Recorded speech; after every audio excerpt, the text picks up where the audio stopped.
सारी बातें। हम अमेरिका से गिला करते हैं, अमेरिका से किस चीज का गिला करें? वो तो आज भी खड़े होकर बात करने का मौका दे रहे हैं। हम तो आज भी पाकिस्तान से इसलिए नहीं जा सकते कि वहां हम बात नहीं कर सकते। अमेरिका से किस बात का गिला करें कि अमेरिका ने हमारे लोगों को खरीद लिया है, बिके तो हमारे अपने लोग हैं।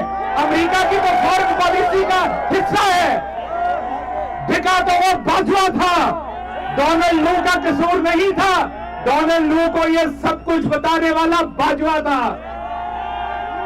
अभी भी जो वहां पर शिकारी लूमर और शिकारी कुत्ते हैं, वो कभी मुझे सीआईए का एजेंट कहते हैं, कभी ये सामने खड़ा है इसको सीआईए का एजेंट कहते हैं, क्योंकि ये ट्विटर चलाता है। यहां से मैं भी सीआईए का एजेंट हो गया, अब जिब्रान भी सीआईए का एजेंट हो गया, यहां पर खड़े ये जॉनी बशीर भी सीआईए का एजेंट होगा।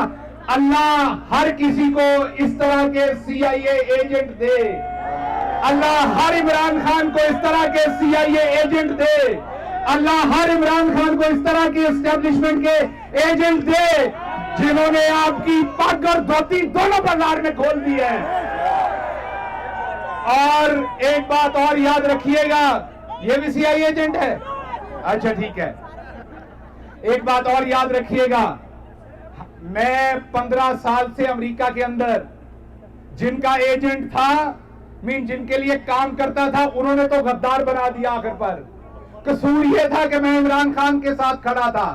ये जो पूरे 1 साल का ट्रेलर आपने देखा है, पूरे 1 साल के ट्रेलर में जिसने जावेद ने सेक्रेमेंटो से बड़ी नज़में लिख डाली हैं, इस पूरे 1 साल के ट्रेलर में टारगेट इमरान खान था। पहले दिन से उसे मुल्क दुश्मन साबित करना था, कि किसी बंदे को बदनाम करना होता है, या उसके बेड के नीचे से वियाग्रा निकल आती है, या वो मजहबी तौहीन कर देता है, या उसके अकाउंटों में से पैसे निकल आते हैं, या उसका मजहबी अकीदा खत्म हो जाता है, या वो चाबी वाला खिलौना जो है वो कहता था फ्रांस के सफीर को बाहर निकालना है। अब वही फ्रांस का सफीर भी पाकिस्तान में है, चाबी वाला खिलौना भी पाकिस्तान में है, और पेट्रोल भी 331 रुपए का हो गया है। तो ये एस्टैब्लिशमेंट का पुराना धंधा है। मसला एक है, जब मैं छोटा था तो मुझे पुलिस वालों पे तरस आया करता था, ये सोच के कि वो 24 घंटे में 18-18 घंटे ड्यूटी करते हैं। अपने दिल से पूछिएगा, उसके बावजूद क्या हम पुलिस की इज्जत करते हैं? पिछले 30-40 साल से करते हैं? नहीं करते। Being a professor of management, मुझे इस बात का पता है कि अगर आप पैसे आपको अपनी नौकरी से मिल रहे हो, लेकिन रिस्पेक्ट और ऑनर ना मिल रहा हो, तो आपकी मोटिवेशन नहीं होती उस नौकरी के अंदर।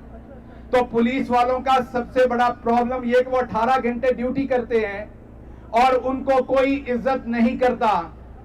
ये उनके लिए सबसे बड़ा डिमोटिव को सोचना पड़ेगा, कल नहीं तो आज सोचना पड़ेगा। हमें गद्दार कह देने से मामले हल नहीं हो जाने। अरशद शरीफ की कब्र से तो आज भी फूल कम नहीं हो रहे। अरशद शरीफ के लिए तो आज भी आंखों से आंसू खुश्क नहीं हो रहे। अरशद शरीफ तो इस कौम की रहती दुनिया तक इस कौम की यादों के अंदर रहेगा। अरशद शरीफ तो आज भी इस कौम का हीरो है, लेकिन उसके मारने वालों से कोई पूछे कि आपने अपनी इज्जत के साथ क्या किया है, आपने मुल्क की इज्जत के साथ क्या किया है। इमरान रियाज को आपने 150 दिनों से बंद रखा हुआ है, उसकी आवाज तो आज भी गूंजती है। उसका हम आवाज कोई शहबाज गिल है, कोई और आपको साबिर शाकिर नजर आएगा, कोई समी इब्राहिम नजर आएगा, कोई मोहित पीरजादा नजर आएगा, और कुछ नहीं। तो अब सिटीजन जर्नलिज्म शुरू हो गया है, लोग अपनी अपनी बात कर रहे हैं। क्या आप आवाजें बंद कर देंगे? अगर गटर से बू आए तो ढक्कन देने से मामला खत्म नहीं होता। उस गटर के अंदर जो कुत्ता मरा होता है उसको निकालना होता है। तो आपको कुत्ता निकालना पड़ेगा, और कुत्ता है करप्शन। पाकिस्तान के अंदर एलीट सोसाइटी की करप्शन है। वहां पर एलीट का जो सिस्टम है उसने पूरे सिस्टम को जकड़ा हुआ है। वो सिस्टम जो है आपकी ब्यूरोक्रेसी में भी मौजूद है, वो आपकी मिलिट्री एस्टेब्लिशमेंट में मौजूद है, वो आपकी अदलिया के अंदर भी मौजूद है, वकला में भी, बिजनेसमैनों में के अंदर भी, वो आपके हर वॉक्स ऑफ लाइफ के अंदर एलीट का वो कैप्चर्ड सिस्टम जो है वो मौजूद है, जो सबसे मिलके मिडिल क्लास को और आम आदमी को गिरा रहा है। इमरान खान का कसूर क्या था, मुझे ये बताइए। इमरान खान का कसूर ये था कि वो समुंदर पार पाकिस्तानियों को पाकिस्तान का सबसे बड़ा एसेट समझते थे। इमरान खान का कसूर यह था कि उसने सोनी धरती प्रोग्राम शुरू किया था, उसने राष्ट्र अकाउंट शुरू किया था, इमरान खान ने आपको वोट का हक दिया था, इमरान खान हर चीज में आपको शामिल करना चाहता था। और दूसरी तरफ क्या कहा जाता है, ख्वाजा आसिफ क्या कहता है दूसरी तरफ, कि ये लोग अपने वालिदैन की मैयतें दफनाने आते हैं और जाते हुए प्रॉपर्टी बेच के ले जाते हैं। हालांकि मुझे समझ नहीं, ख्वाजा साहब की अपनी सारी औलाद बाहर रहती है। एक दिन तो मरना है ना ख्वाजे, तुमने ख्वाजे डड्डू, एक दिन तो मरोगे, अल्लाह तुम्हें जिंदगी दे, लेकिन जब भी मरोगे, मैंने भी मरना है, जब भी मरोगे आपकी बेटियां भी बाहर रह जाती हैं, वो भी आपको ऐसे ही दफनाने जाएंगी जैसे ओवरसीज पाकिस्तानी जाते हैं, और आपकी भी प्रॉपर्टी ऐसे ही बेच के बाहर लेके आएंगी पैसे वो। तो ये लोग ओवरसीज पाकिस्तानियों के खिलाफ जुबान इसलिए इस्तेमाल करते हैं कि ओवरसीज पाकिस्तानी जो हैं वो आवाज रखते हैं, उनको शऊर है, उन्होंने एक डेमोक्रेटिक सिस्टम देखा हुआ है। यहां किसी के बेडरूम में से व्याग्रा की गोलियां निकालने से उसकी हुब्बल वतनी के ऊपर शक नहीं किया जा सकता।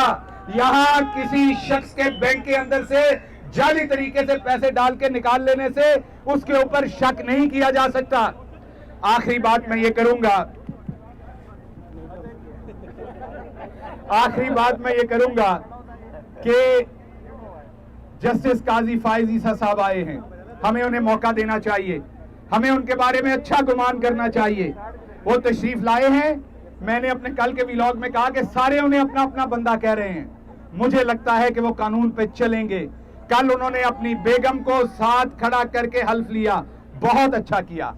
उनकी वो जीवन साथी हैं, सारी जिंदगी वो इकट्ठे चले हैं, उनकी इस कामयाबी में उनका बराबर का हाथ है, बहुत अच्छा किया। लेकिन मैं तवक्को करता हूं कि जिस तरह उन्होंने औरतों को इज्जत देने का आगाज किया है, अब वो अगली इज्जत मोहतरमा यासीन राशिद साहबा को देंगे, अब वो अगली इज्जत खदीजा शाह को देंगे, अब वो अगली इज्जत आलिया हमजा को देंगे, अब वो अगली इज्जत जो है वो 27 खवातीन जो जेलों में सड़ रही हैं आवाज बुलंद करने पे, अब वो इज्जत उनको देंगे। उसके बाद बात यहीं पर खत्म नहीं होगी। ये आज जो लिबरल गमाश्ते उनके इज्जत देने के कलाबे मिला रहे हैं, अगर कल को इमरान खान अपनी बीवी को इज्जत देगा तो ये उस पर भी खुश होंगे। इमरान खान के पास भी हक है अपनी बीवी को इज्जत देने का जैसे किसी और के पास हक है। तो इसलिए अमेरिका में मैं यही कहूंगा कि अमेरिका का कसूर तो हम निकालते हैं, और कसूर है भी, बहुत हद तक कसूर है, और उसकी यहाँ आवाज भी उठाई जाती है। इंटरसेप्ट ने स्टोरी भी की है।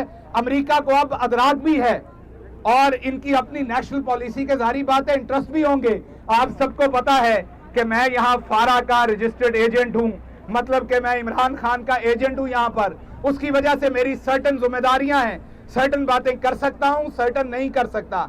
इसलिए जो दूसरे अकाबरीन ने बातें की हैं, मैं यही कहूंगा कि हमने खुल के बात की है इमरान खान साहब के लिए, और सबने ये बात कहा है कि यहाँ पे रूल ऑफ लॉ होना चाहिए, डेमोक्रेसी होनी चाहिए, फ्रीडम ऑफ स्पीच पाकिस्तान के अंदर होनी चाहिए। अमेरिका इराक में यही अचीव करने गया था, अमेरिका दुनिया के बहुत सारे मुल्कों में यही अचीव करने गया था। हम यही चाहते हैं कि पाकिस्तान में वो ये काम ना करे जो इराक में किया था, बिल्कुल ना जाए। हम कोई इंटरफेरेंस नहीं चाहते, लेकिन हम उनकी लफ्जी सपोर्ट चाहते हैं। बोलने तो सही, आपके मुंह में ब्लिंकन साहब क्यों गुंगड़ियां पड़ गई हैं, क्यों थत्थे हो गए आप? और जरूर कोई ना कोई ट्रांसलेशन करके बता देगा ब्लिंकन साहब को कि थत्था कौन होता है। तो आप थत्थे ना हो, बोले, आप फ्रीडम ऑफ स्पीच के लिए बोले, रूल ऑफ लॉ के लिए बोले, डेमोक्रेसी के लिए बोले, इमरान खान को जो जाली तरीके से जेल में डाला गया उसके लिए बोले, या आपको सिर्फ हमारी बिलावल साहबा ही पसंद है, या आपको सिर्फ माजरत बिलावल साहबा कह दिया, बिलावल साहब ही पसंद है, आपको सिर्फ बिलावल साहब ही पसंद है, आप सिर्फ उन्हीं को लाना चाहते हैं, या दूसरी तरफ वो जिनकी लंदन तो क्या पाकिस्तान में भी कोई प्रॉपर्टी नहीं है, आपने उनको लीडर बनाना है। अगर आपको रिमोट कंट्रोल वाले लीडर ही चाहिए तो हम आपको यहाँ रिमोट कंट्रोल वाला कोई खिलौना ले देते हैं, उससे दिल भर लें आप।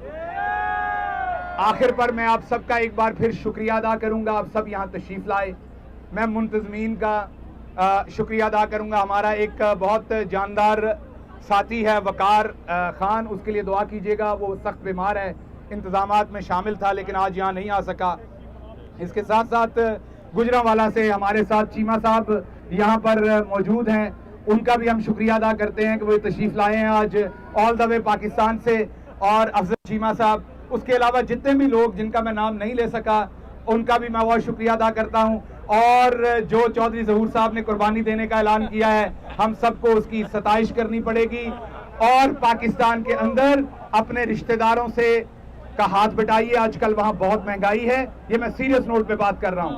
अब बहुत सारे सफेद पोश लोग अपना घर वहां नहीं चला सकते। अब सफेद पोश लोगों को जरूर उनके राशन के लिए, दूसरी चीजों के लिए पैसे भिजवाइए।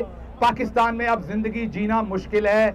इमरान खान ने कहा था कि मैं तो बर्दाश्त कर लूंगा, आप लोगों से बर्दाश्त नहीं होगा, और उस सब के ऊपर अब नवाज शरीफ को वापस लाने की कोशिश की जा रही है। वो तो जब आएगा तो अवाम उससे पूछ लेगी और सारा आटा, दाल, चीनी, सारा रेट सब कुछ सामने आ जाएगा नवाज शरीफ के। एक दफा इलेक्शन होने दें, फ्री एंड फेयर इलेक्शन करवाएं, आपको सब पता चल जाएगा कि अवाम कहां खड़ी है और आप अवाम को कितना बेवकूफ बना सकते हैं। बहुत शुक्रिया।